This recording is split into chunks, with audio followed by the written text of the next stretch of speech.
Hey folks, I just want to give you a little example of a show of a good relationship with a horse, and the fact that the horse doesn't fear me, it actually wants to be with me. You can see there's still quite a ways away from me, but as soon as she sees me coming out this direction, guess what? She starts heading this way, because she knows I'm coming for her anyhow, so she really doesn't have much choice. I'm going to come catch her, so I'm not even going to bother. I'm just going to wait here, and she's going to come to me. And of course, being that they're herd animals, the other two are going to, once they realize that she's moving, they're going to come down here too. And Fat Boy and I, we got a pretty good relationship too, so he actually wants to come see me as well. And the Gray, well, he just tags along so he can get in the way and cause trouble, and he gets jealous and doesn't like the other horses getting more attention than him. But this is how you catch a horse. Good girl.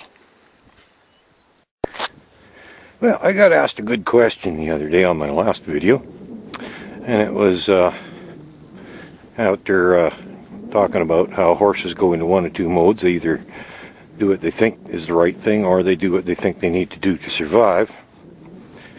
I was asked, how do you deal with it when they do start to react?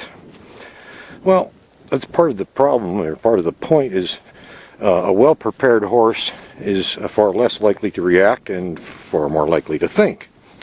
And that's what you want. You want to prevent the problem before it starts, before it ever happens. However, that doesn't always work, and that's only in a perfect world. As with the other day when we were out and got caught in a hailstorm, well, you can't really train for that.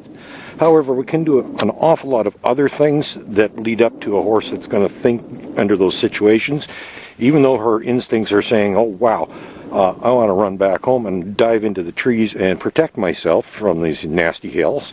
I had to keep her thinking. And that's how you deal with problems, is you keep the horse thinking.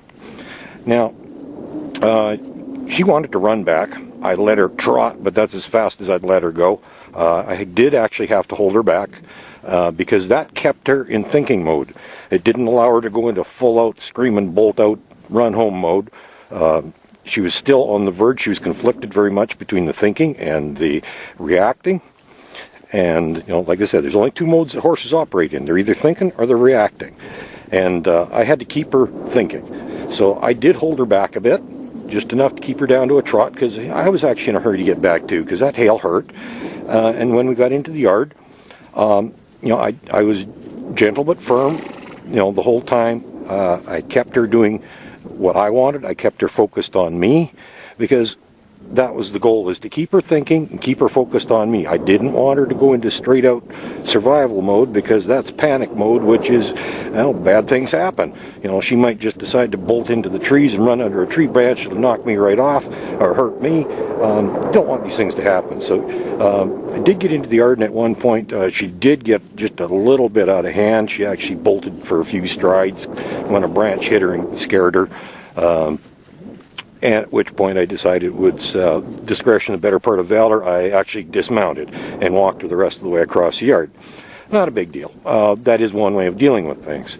The other thing is, like I said, keep the horse thinking. Horses operate in two modes, either reacting or thinking, and you want to keep them thinking. Perfect example was just yesterday. I was out riding Fat Boy there, and he's pretty good most of the time, but he did have a moment where he decided he didn't like a quad, and didn't really spook him, but he was getting kind of territorial, and he started doing this little prancy thing he does, and snorting and head high and ears forward, and he was not focusing on me. He was not thinking.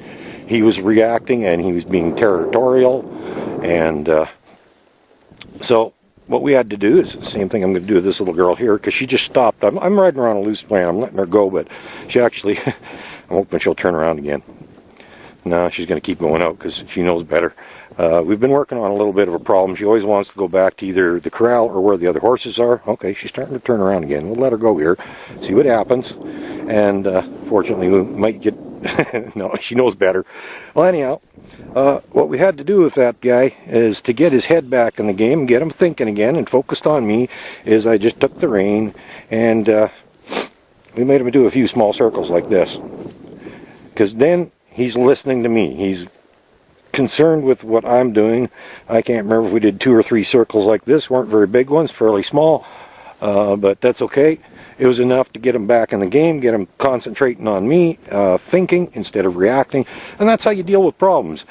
Pay attention to the horse, watch its head, watch its ears, its general demeanor, and you can usually catch the problems before they escalate, because you do not want them to escalate. You want to catch the problem before it goes bad and things get really ugly, because sometimes a bolting horse, if it is gone into full-out react mode, you can't bring it back. You got to catch it before it gets there. So, in which case, if you notice the horse is just not quite concentrating on you, that's reacting more to a certain situation, then you immediately, before things get out of hand, you just pick up a rein and you turn them around. And she's being a little stubborn with me today, but there we go.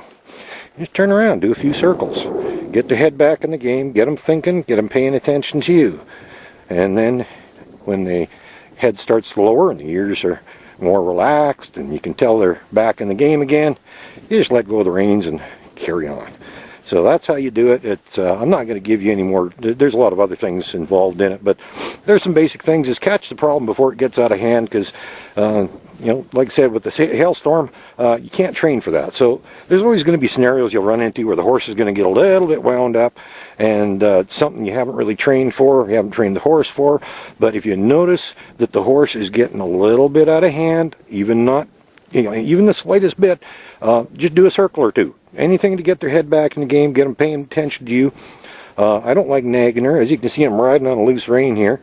I'm just letting her wander around. And so I'm not constantly telling her to do anything. And that's good. I shouldn't have to. But when she starts to get distracted, paying attention to something else, I got to bring her attention back to me. I got to get her head back in the game, get her thinking again.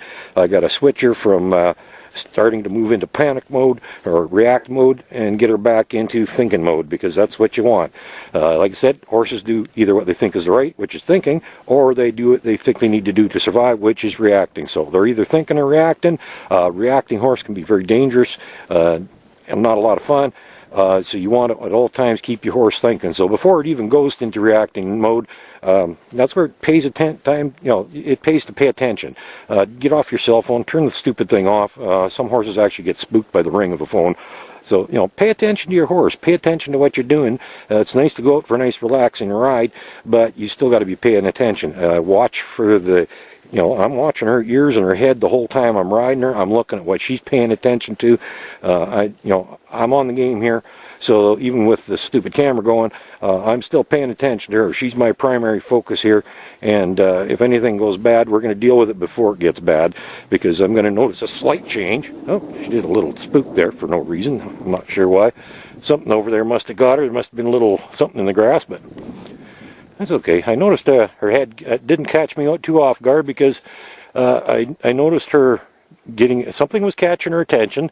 I don't know what. I still can't see what it is over there, but something caught her attention, and so when she actually did spook, I wasn't horribly surprised by it. And because I've spent a lot of time, this was an absolutely perfect example here. She only went a couple strides and come to a complete stop, because... she's not reacting anymore. Now she's thinking. She realized, oh, okay, Dad's here. He's going to keep me safe. I don't have to panic. I can stay thinking. And as you can see, nothing bad's happening. And that is, one of the primary things I try to get through to people is prevent the problems before they happen by spending all the time that I have with this little horse.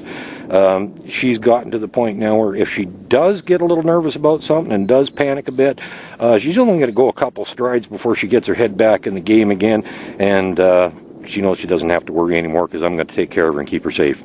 It's a partnership. She keeps me safe, I keep her safe. That's what makes a good leader, by the way, and that's why horses like strong leaders, is because they feel safe with them, because that's my job as a leader, is I'm here to keep her safe. That's what I'm going to do. Have a good day, folks. Go spend some time with your pony. Bye.